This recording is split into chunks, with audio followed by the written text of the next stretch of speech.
saya melihat Panji Gumilang ini sudah mengalami, dia kan seorang pembelajar yang baik ya, seperti saya jelaskan, dia ngerti Ibrani sekarang, dia ngerti Mandarin, dia ngerti bisa berbahasa Inggris, bisa bahasa Arab, Indonesia gitu ya. Jadi 5 bahasa dia kuasai. Wah, keren amat. Ya keren Pak, dia ngerti Keren, Ibrani oh Pak. iya. Ya beda lah sama si Anwar Abbas. Anwar Abbas mah Arab aja kapikirit. mungkin kalau diadu jauh banget, nggak ngerti dia apa-apa kan. Buat kita nggak mengenal Tuhan ya gampang diprovokasi ya, jadi cuman ritual-ritual aja. Dan Panji Gumilang sudah menang, dia sudah dapat mengenal Tuhan yang mulai benar begitu, bahwa Tuhan itu nggak perlu ngapain lagi mesti di wanita pria dipisah-pisahkan begitu segala macam ya. Satu nih komentarnya ngabalin ini kacau juga nih ya, juru bicara presiden dia katakan, kalian itu jangan nuduh-nuduh dari istana presiden membacking intelijen. Kalau kalian mau ambil Al-Zaitun, ambil saja. Kalian rampoklah, kalian rampas, kalian ini. Kira-kira begitu bahasanya.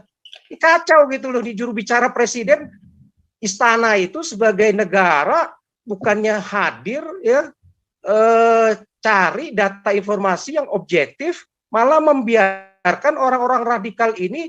Dia mau cari aman istana, jangan serang-serang Jokowi, jangan serang-serang istana.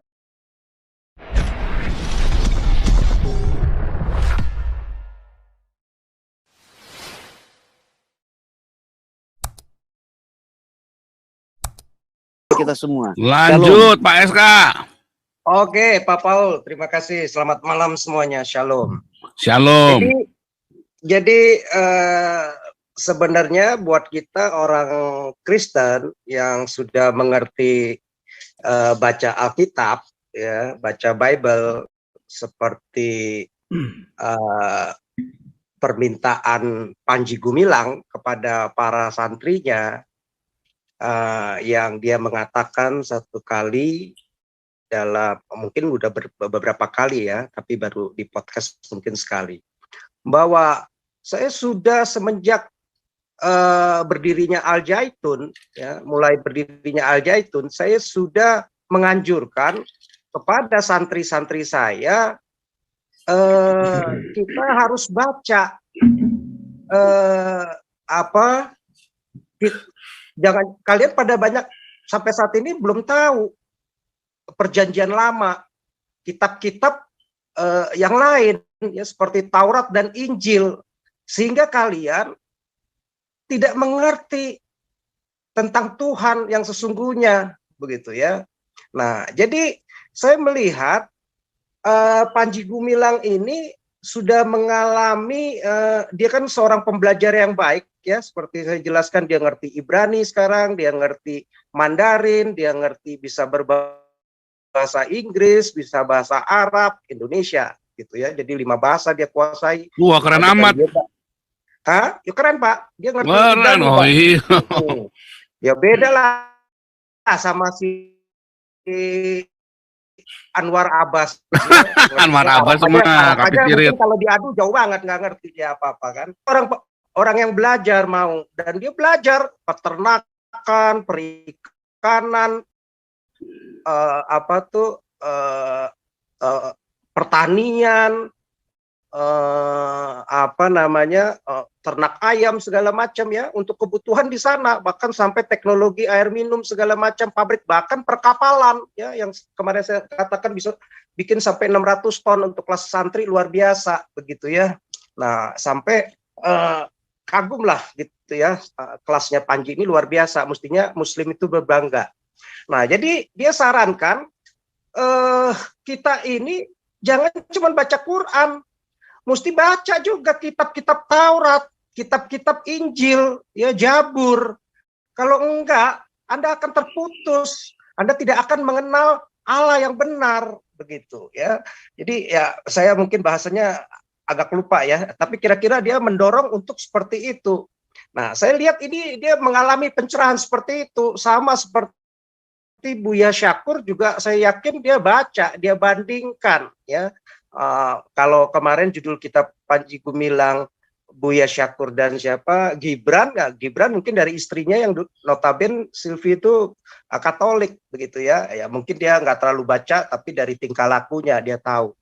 Nah jadi orang-orang yang baca Alkitab ya, baca Bible di mana di situ ada Taurat, di situ ada Jabur, di situ ada Injil, mereka mengalami pencerahan, berbeda langsung sikapnya ya.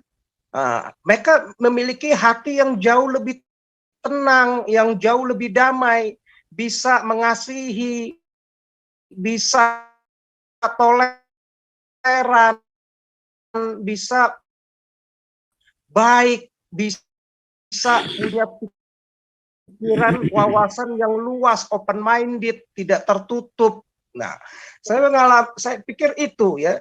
Nah, bagi kita juga kalau kita pandang dari teologi Kristen ya, jadi buat kita kan memang ini orang-orang yang nggak mengenal Tuhan pada puasa 30 hari ya, mereka lakukan hal-hal yang ritual begitu ya, harus jongkok, lipat tangan, harus mengucapkan doa yang diulang-ulang, harus naik haji bayar 100 juta, kira-kira 90 sampai 100 juta, 50 jutanya, 50%-nya, 50 jutanya disubsidi sama pemerintah, sehingga pemerintah tiap tahun mesti mengeluarkan 11-12 triliun ya untuk naik haji ya, uang negara disedot habis buat Arab begitu ya. Kalau 20 tahun udah berapa ratus triliun, dan negara-negara miskin yang lain, Iran, Irak, Afghanistan, Pakistan, semua Suriah ya kesedot semua. Arab kaya, minimal dia mungkin 500 triliun sampai 1000 triliun satu tahun dari naik haji, tenang-tenang saja ya. Jadi dia ketawa lah ya, walaupun rajanya ya malah buka kasino, buka tempat-tempat yang justru orang-orang Muslim bertanya-tanya, kok Arab bisa seperti ini begitu ya, buat mereka itu kan jadi musyrik begitu ya. Tapi mereka semuanya walaupun mencak-mencak ya menyerahkan duitnya ke sana, ke Arab ya, setor ya, hampir 1000 triliun mungkin si Arab itu dapat setiap tahun. Apalagi dia mau naikkan kuotanya jadi berapa juta tuh, kalau nggak salah 4 juta atau 5 juta orang ya, dari yang 2 juta orang. Nah, jadi buat kita itu Muslim ini ya memang orang-orang yang tidak mengenal Tuhan ya. Kenapa kita bisa bilang begitu ya? Dari teologi Kristen ya, pertama yang sudah pasti mendukung adalah ayatnya di dalam Yesus. Tidak ada di bawah kolong langit ini yang orang bisa selamat ya. Bahkan nabinya saja tercatat di Qur'annya akan nggak tahu kalau waktu ditanya mau kemana, bisa jadi anaknya ya masuk neraka begitu ya. Saya tidak bisa menjamin begitu ya. Bahkan Quraisy Shihab aja, Quraisy Shihab aja mengatakan Muhammad aja nggak ada jaminan gitu ya. Itu hak prerogatifnya Tuhan, Allah SWT, dia bilang begitu ya. Tapi berbeda dengan ajaran kita ya. Tukang jamu pun, tukang beca aja ya, yang percaya Yesus dijamin masuk surga. Jadi berbeda jauh ya. Jadi buat kita, kalau teologi kita kan udah jelas-jelasnya, cuman hanya ikutin ritual-ritual agama yang diciptakan oleh manusia ya, diajarin ya, ikut-ikutin, mungkin contoh-contoh juga copy-copy dari ajaran-ajaran yang sebelumnya. Nah, jadi buat kita ya kita tertawa. Tapi by the way, karena judul kita mengenai Panji Gumilang, jadi saya melihat yaitu untuk menjawab juga beberapa pernyataan-pernyataan dia yang kontroversi. Nah, saya juga berpikir kenapa dia bisa menyatakan hal yang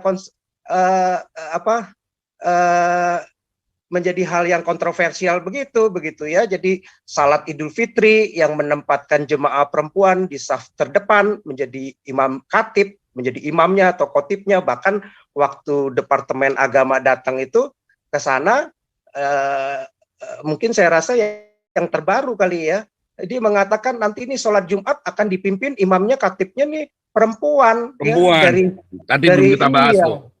Iya, dari perempuan katanya ya. Nah, kenapa dia bisa katakan seperti itu? Nah, terus dia pernah mengatakan dia seolah-olah meragukan kalau Allah itu kok bisa hanya berbahasa Arab begitu ya.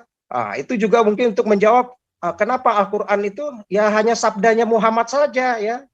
Dia nggak sebut mungkin karangan ya, tapi di sabda Muhammad saja, bukannya kalam Allah begitu ya. Wah, itu langsung marah tuh ya muslim-muslim. Nah, kenapa dia bikin statement lagi menyebut tanah suci malah di Indonesia ya, ngapain ke Mekah begitu ya. Nah, walaupun mungkin dia agak sedikit bantah begitu ya. Nah, wanita boleh jadi imam dan khotib salat begitu kan, yang tadi itu ke depan akan mungkin dipraktekkan di Al Zaitun, dia bilang ya, mungkin mahasiswa-mahasiswa santri-santrinya akan memimpin begitu. Nah, juga dia menyatakan masjid tempatnya orang frustasi, orang yang kikir dan kecewa begitu. Nah, itu saya yakin karena dia mungkin mendapatkan saat dia mulai membandingkan kitab-kitab Jabur, kitab-kitab Taurat, kitab-kitab Injil yang ada di Alkitab, yang ada di Bible. Dia bisa melihat beda jauh, mulai dia tarik benang merahnya ya, mulai dari penciptaan sampai nanti neraka. Oh ya, tadi saya ingat kenapa dia push itu, ya supaya kita tahu sekarang orang Islam kalau cuma berdasarkan Quran, surganya seperti itu yang ada 72 bidadari segala macam. Dia mulai tanya-tanya, dia berlogika begitu ya, dia bernalar, dia mempertanyakan, punya analisa kritik, makanya dia juga ngomong, jangan cuma membelok saja, jangan cuma hafal saja, mesti punya analisa thinking, bisa evaluasi begitu, sehingga bisa jadi punya inovasi seperti Barat, seperti China yang dia bilang komunis, orang komunis itu malah tabiatnya baik, karakternya baik, lemah lembut, ngomongnya sopan. Berbeda malah yang kita orang yang mengaku Islam yang ramah, malah bahasanya kasar, semacam teriak-teriak, kekijik seperti akhirnya dia juga kan melihat ya, jadi dia bisa menganalisa, membelok saja, dia bisa membaca situasi, bagaimana kok negara yang menyatakan katanya ajarannya rahmatan, ajarannya damai, ajarannya sempurna, kok perang-perang mulu, kok nggak ada damai-damainya, ya, kok kasar, kok keras, malah mau mengkudeta negara, ya, Rizik mau bawa memprovokasi umatnya, nyerang Jokowi di istana, ya, mau duduk di istana segala macam. Jadi dia lihat bahkan di Timur Tengah, di Arab semua begitu semua, Afghanistan begitu semua, miskin, kumuh, jorok, ya, korban poligami, banyak yang bodoh, tidak sekolah, tertinggal, ya. Jadi dia lihat berbeda kok dengan negara yang disebut di Quran itu kafir, kok maju, kok pintar, kok cerdas, banyak penemu-penemu, ya, tercatat begitu ya. Nah, jadi berbeda dan analisa dia jalan begitu ya. Jadi dia nggak hanya mau membelok saja. Nah, dari situlah akhirnya dia mulai mencari, dan saya yakin dia akhirnya bisa membandingkan antara Bible ya, kitab yang ada Jabur, ada Taurat dan Injilnya itu dengan yang isinya Al-Qur'an, sehingga dia punya pikiran, wawasan yang lebih luas lagi begitu. Dan ini juga untuk menjawab dia pertanyaan yang menyatakan pernyataan dia, Al Zaitun itu menganut mazhab Soekarno, ya. Ya dia kenapa bangga dengan mazhab Soekarno? Soekarno itu orang Muslim, tapi dia punya wawasan yang luas, ya, yang dewasa, sehingga bisa dipercaya oleh seluruh bangsa ini jadi presiden Republik Indonesia begitu. Jadi mestinya rakyat Indonesia mesti seperti ini, jangan sampai dijajah juga, termasuk dijajah Arab. Termasuk dia nggak setuju uang kita ngapain habis di Arab begitu ya, di Al Zaitun aja tanah Indonesia, makanya dia bangga nyanyi lagu-lagu Indonesia 3 stansanya begitu. Nah, kalau dia menyanyikan lagu Yahudi ya itu bagus untuk menunjukkan Islam yang rahmatan, Islam yang damai, Islam yang indah begitu. Jangan Islam yang kasar, model Rizik, model Bahar. Nah, justru mestinya berbangga dengan Buya Syakur, dengan si Panji Gumilang begitu ya. Tapi ya lagi-lagi lah, memang Muslim itu kan ya buat kita nggak mengenal Tuhan, ya gampang diprovokasi ya, jadi cuman ritual-ritual aja. Dan Panji Gumilang sudah menang, dia sudah dapat mengenal Tuhan yang mulai benar begitu, bahwa Tuhan itu nggak perlu ngapain lagi mesti di